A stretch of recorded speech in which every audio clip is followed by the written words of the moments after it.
Unit 3 Introduction to OS and Process Management.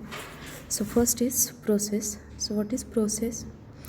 Process is basically a program while it is being executed. A process is more than a program code.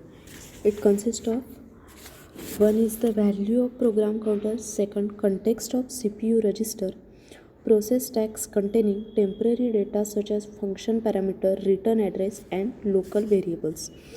Next, the data section containing global variables, program code, and dynamically allocated memory during runtime.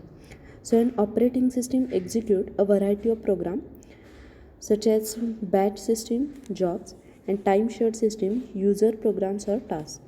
The textbook uses the terms jobs and the process almost interchangeably. So, process is a program in execution. Process execution must progress in sequential fashion. So, process consists of program counter, stack, and data section. As the process executes, it changes the state. So, first is the new, that is the process is being created. Second is running, so instructions are being executed. Third one is waiting, the process is waiting for some event to occur. Next, ready means the process is waiting to be assigned to a process. Next is terminated, that is the process has finished the execution. So, a program in itself is not a process. A program is a passive entity, whereas a process is an active entity. A program becomes a process when an executable program is loaded into memory. In time shared system, several users' programs reside in computer's memory. Each user is allocated only a fraction of CPU time, that is time slab, at a time for his program. When CPU executes a program or command, a process is created. When one process stops running because it has taken its share of CPU time, another process starts. When process is temporarily suspended, the information about it is stored in a memory so that its execution could start from the same location where from it was suspended. In many operating systems, all information about each process is stored in a process table. Operating system also provides a several system call to manage a processes. These systems calls are mainly to create and kill the process. So, next is the process control. The operating system creates a process to execute a user program. Every operating system provides some way of creating a process. In Unix, the processes are created by fork system call. The operating system performs the following actions when a new process is created. So the first action is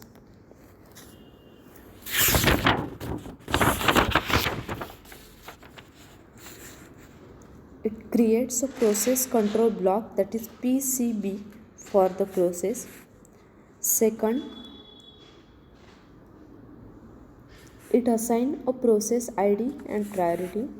Third, it allocates memory. Fourth, sets up the process environment for execution. Next, it initializes the resource accounting information for the process.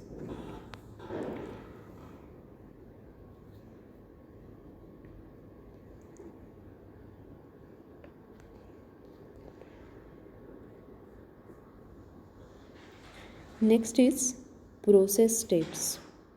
So the lifetime of the process can be divided into several stages as states, each with certain characteristics that describe the process.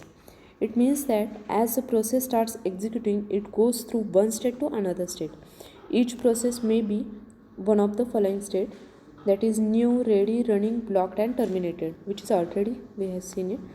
So new means the process is being created, running means instructions are being executed, waiting means process is waiting for some event to occur, ready means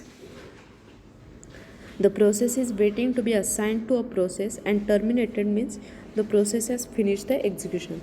So a general form of the process state transition diagram is shown here.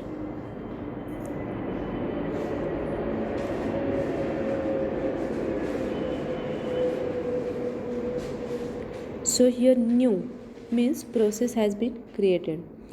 Next is ready. Ready means the process is waiting to be allocated to a processor. So the process comes to this state immediately after it is created. All ready processes are kept in a queue. A program called scheduler, which is a part of the operating system, picks up one ready process for execution by passing control to it. Running means a CPU is currently allocated to the process and the process is getting executed. So a running process is blocked if there is input output request during the execution, and second, a running process is sent to the ready queue after the time slab is over. After the time slab, the scheduler may schedule another process from the ready queue for the execution. Then blocked means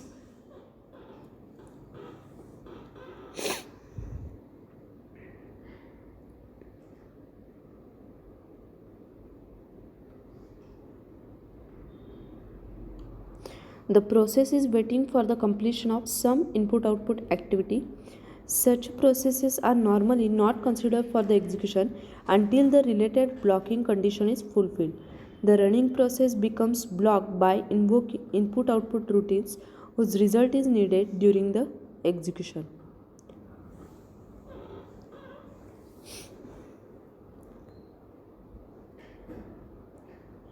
And the last one is terminated, means the process has finished its execution.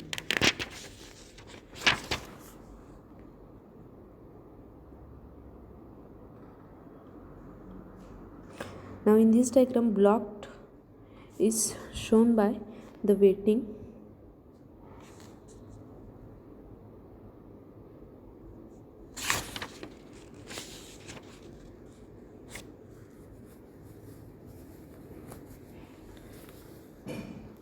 now the process control block, that is PCB. The information associated with each process is process state, program counter, CPU register, CPU scheduling information, memory management information, accounting information, and input output status information.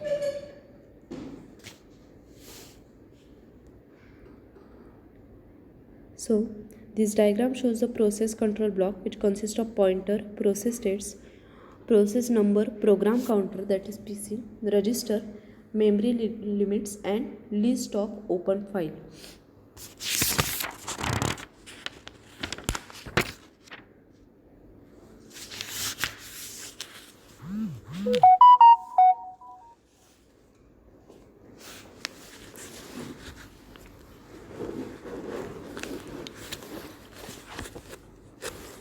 Next is CPU switch from process to process.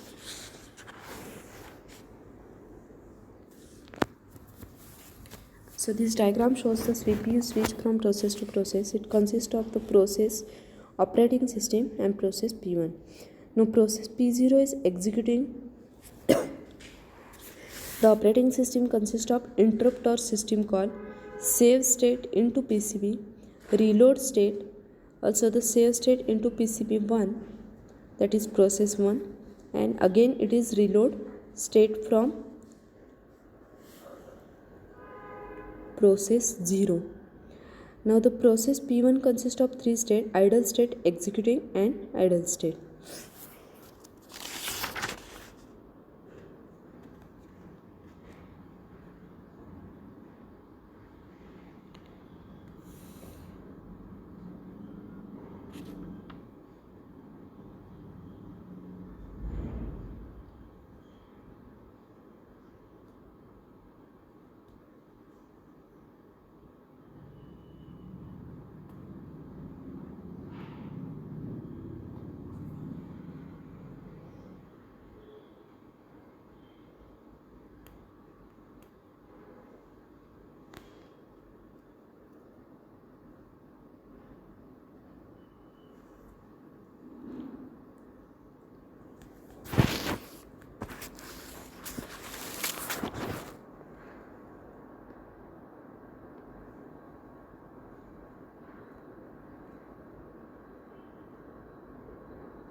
Next is process implementation.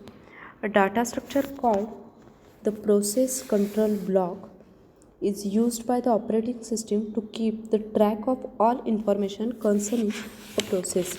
The operating system maintains a table of process control block with one entry per process. The process control block contains many pieces of information associated with a specific process, which consist of first one, the process number, that is here each process is identified by its process number called process ID. Next is priority. Third one is the process state. So each process may consist of these states, that is new, ready, running, blocked and terminated. Next is program counter. So the program counter gives the address of the next instruction to be executed for this process. Register. It consists of accumulator, general purpose register, index register, segment register, etc. Whenever the processor switches over from one process to another, the information about a current status of the old process is saved into PCB, that is process control block, so that the process may be restarted later on. Next is the process scheduling. The process scheduling consists of some sub-functions. In that, first is scheduling, second dispatching, and third is context save. So scheduling means select the process to be executed next on the CPU. The process scheduling queues means it consists of job queue, that is set of all the processes in the system.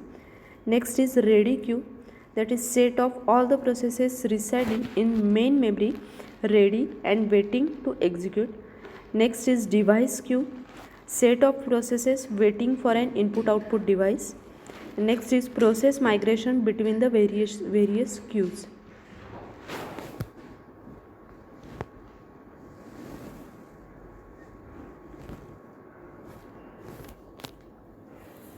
So this diagram shows the representation of process scheduling. First is the ready queue, which is given to the CPU. Then it is given to the input output request, time slice expired.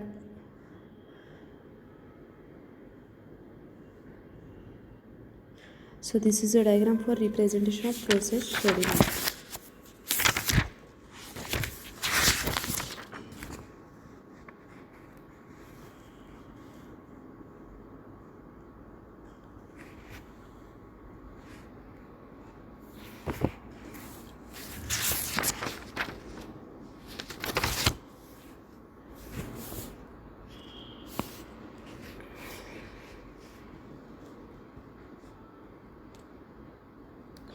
Process scheduling is a fundamental operating system function. It is a set of policies and mechanisms supported by operating system that control the order in which the work to be done is completed. So scheduler is an operating system program that selects the next job to be admitted for the execution. There are performance criteria that are frequently used by the scheduler to maximize the system performance. These are CPU utilization, throughput, turnaround time, waiting time, and response time. In addition to maximization of system performance, the operating system should take into account the fairness, that is, each process gets its fair share of the CPU. CPU utilization means the idea is to keep the CPU busy 100% of the time. Throughput means it refers to the number of processes executed per unit time. Turnaround time means it is defined as the interval from the time of submission of a process to the time of its completion.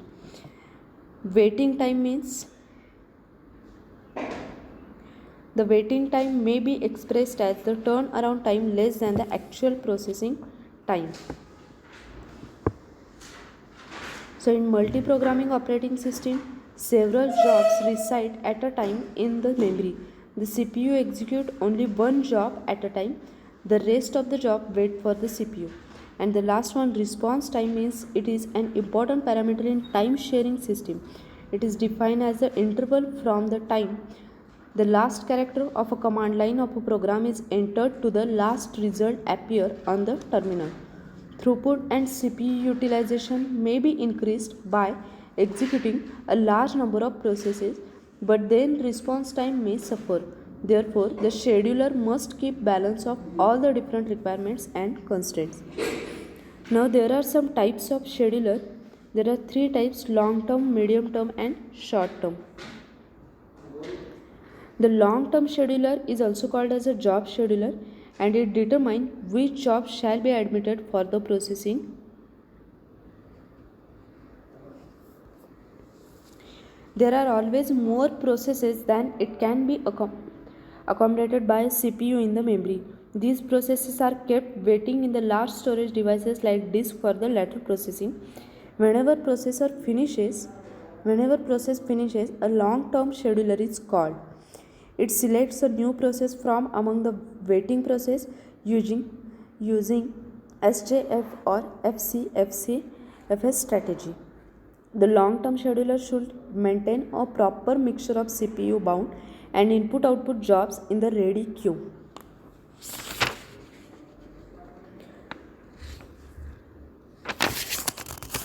If all the processes are input-output bound, then the ready queue will always be empty. And if all the processes are CPU bound, then the system response will become poor. Next is the short-term scheduler. It allocates a process belonging to a ready queue to CPU for immediate processing. The short-term scheduler is very often called at the end of time slab and called in case of input-output request.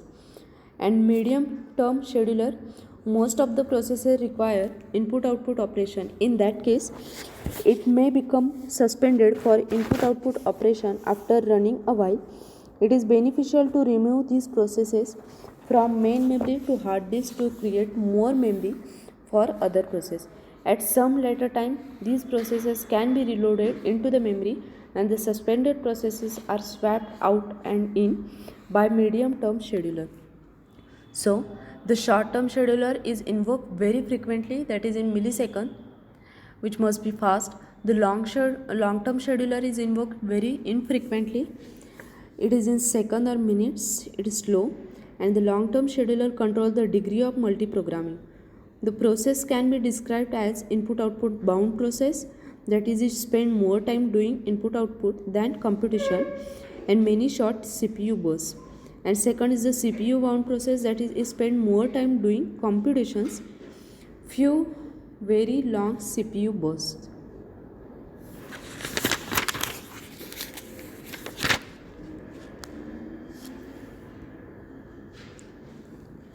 Next is the context switch. When CPU switches to another process, the system must save the state of the old process and load the saved state for the new process. The context switch time is overhead. The system does no useful work while switching. The time independent on hardware support.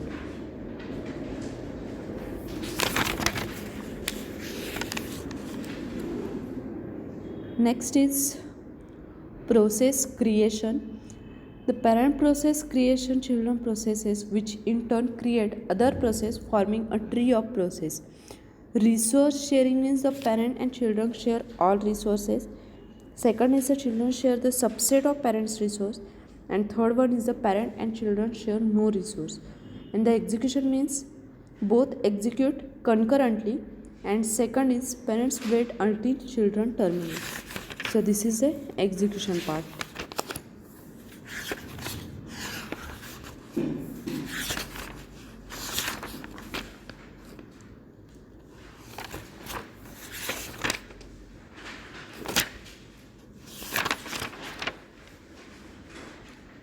Next is process termination. The process executes last statement and asks the operating system to decide it to exit the output data from the child to parent via wait, and the process resources are deallocated by operating system. The next part is parent may terminate execution of children process. So the child has exceeded allocated resources. Task assigned is no longer required.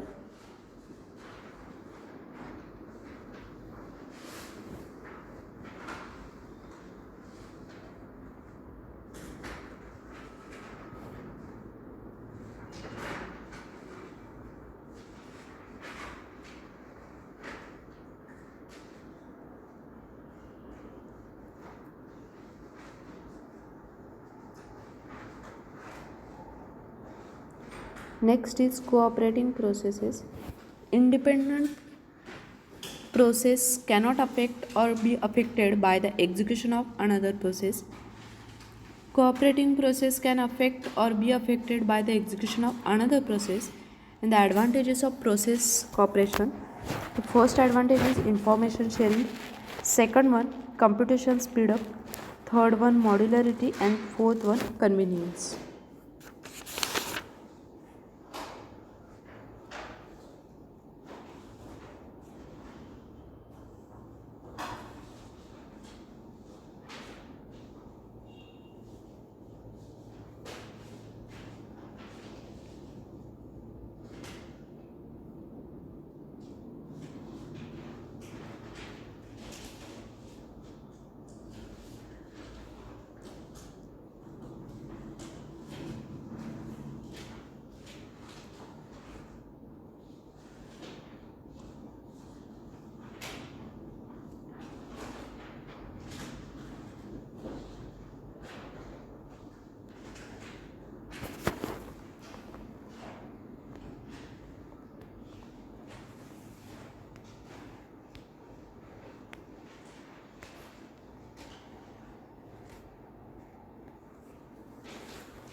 Scheduling method consists of the CPU scheduling algorithm deals with the problem of deciding which of the processes in a ready queue to be allocated the CPU.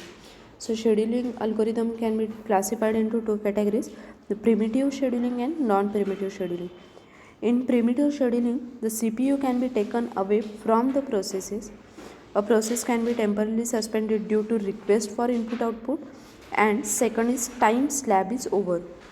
In non-primitive scheduling, a process runs to its completion.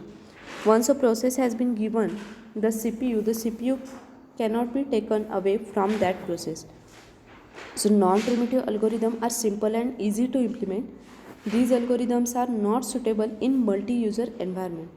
So some of the common scheduling algorithms consist of first come first serve scheduling, that is FCFS, shortest job first scheduling, that is SJF, round robin scheduling, SJF with primitive scheduling, and priority scheduling.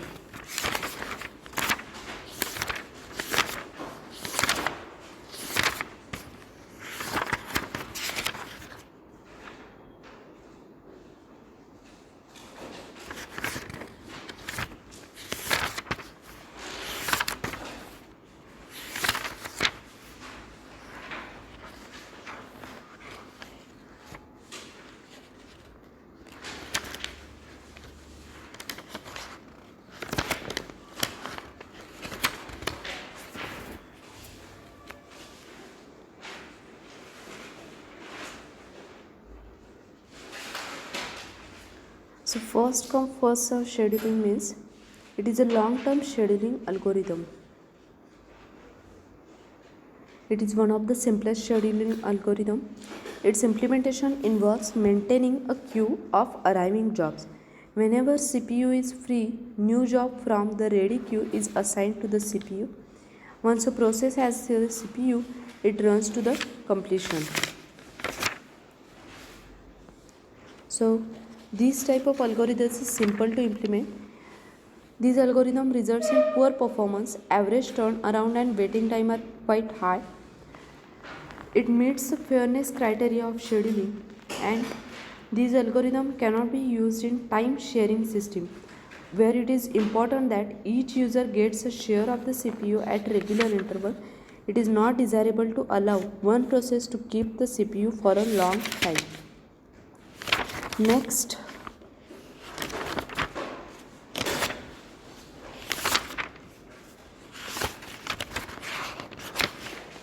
shortage of first scheduling. Here, a job with the shortest execution time is selected for the execution. If two processes have the same CPU time, then FCFS is used. That is, first come first serve scheduling is used. So this algorithm is an optimal scheduling algorithm in terms of minimizing the average waiting time and the average turnaround time. This algorithm does not guarantee fairness. If shorter jobs keep joining the ready queue, then a relatively longer job may have to wait infinitely. The optimal performance of SJF scheduling is dependent upon a future knowledge of the process or job behavior. It is very difficult to estimate the exact CPU time requirement of a job or process.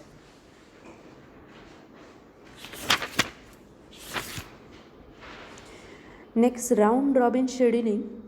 Here, it is primarily used in time sharing and multi-user system. The basic requirement is such a system is to provide reasonably good response time and in general to share the system fairly among all system users. In this type of scheduling, the CPU time is divided into slices or quantum. Each process is allocated one time slice when it is running. The process is given one time slice at a time for the execution. After the end of time slice, the process goes to the end of ready queue and process from the front of ready queue is selected for the execution. Here the time slice is usually 10 to 100 milliseconds. Setting the quantum to a short causes to many process switches and lowers the CPU efficiency. Setting the quantum too long may cause a poor response to a short interactive request.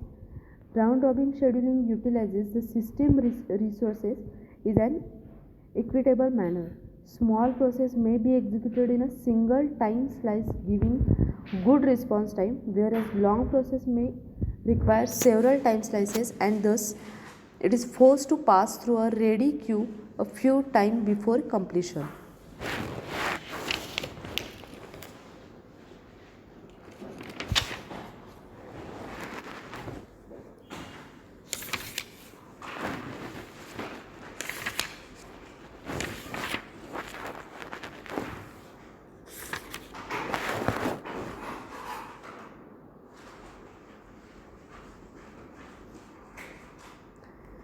SJF with preemption scheduling. It is a primitive version of SJF.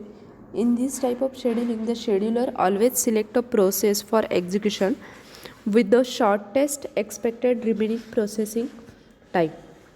A process is preempted after the time slab, that is quantum. The next process to be scheduled for the execution is based on shortest expected remaining processing time.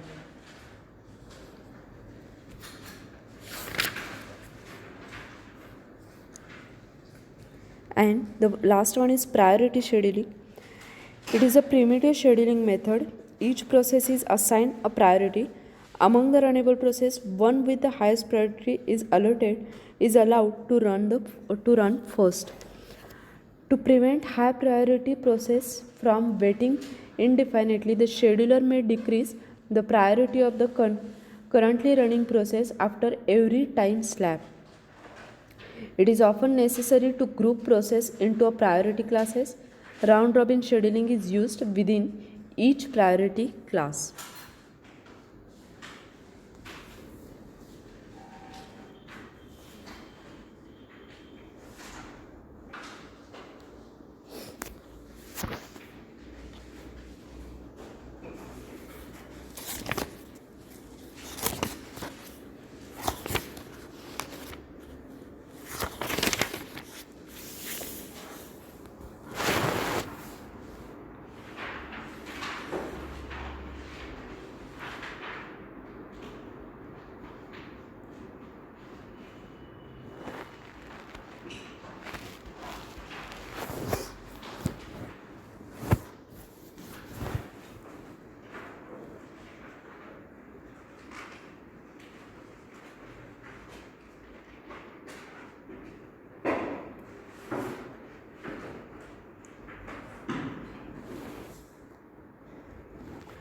next part of the